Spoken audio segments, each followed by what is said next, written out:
Jika kita mengetahui negara Indonesia memiliki banyak utang luar negeri, apakah dampak yang akan ditimbulkan karena adanya utang luar negeri tersebut? Apakah perekonomian Indonesia akan meningkat ataupun sebaliknya? Pertumbuhan ekonomi suatu negara salah satu tolak ukur keberhasilan suatu negara yang dapat dilihat secara nyata. Tingkat produktivitas suatu negara juga dapat dilihat dari pertumbuhan ekonomi negara tersebut. Pinjaman luar negeri atau utang luar negeri merupakan sebagian dari total utang suatu negara yang berasal dari kreditor di luar negara tersebut.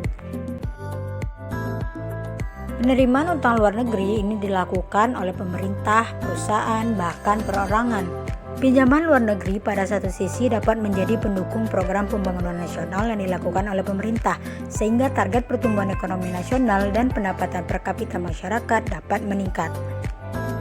Namun pada sisi lain, melakukan pinjaman atau utang luar negeri dapat menimbulkan masalah dalam jangka panjang yang akan menjadi beban seakan tak dapat dilepaskan. Bank Indonesia mencatat utang luar negeri Indonesia mencapai 407,5 miliar US dollar atau setara dengan 6.373,9 triliun rupiah. Dengan kurs 15.650 rupiah per akhir Februari 2020. ULN naik 5,38% dibandingkan Februari 2019. Berikut adalah dampak positif dan negatif yang ditimbulkan dari adanya utang luar negeri. Dampak positif. Dalam jangka pendek, utang luar negeri sangat membantu pemerintah Indonesia dalam upaya menutup defisit anggaran pendapatan dan belanja negara yang diakibatkan oleh pembiayaan pengeluaran rutin dan pengeluaran pembangunan yang cukup besar. Dengan adanya utang luar negeri dapat membantu pembangunan negara Indonesia dengan menggunakan tambahan dana dari negara lain.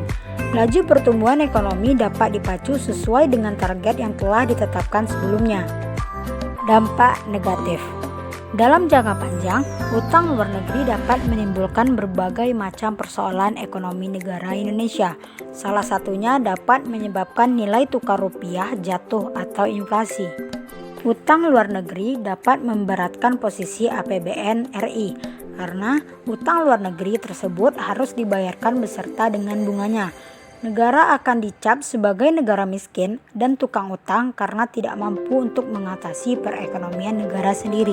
Oleh karena itu, hal-hal yang seharusnya dapat dilakukan untuk mengatasi masalah utang negara adalah: yang pertama, mengurangi atau bahkan membatasi impor barang atau bahan pangan dari negara lain dengan cara lebih memaksimalkan hasil sumber daya negara kita sendiri. Yang kedua, mengurangi pemakaian dana belanja negara untuk anggaran-anggaran yang belum terlalu penting, seperti banyaknya proyek pemerintah yang molor dan tidak efektif, padahal telah mengeluarkan dana yang tidak sedikit nominalnya.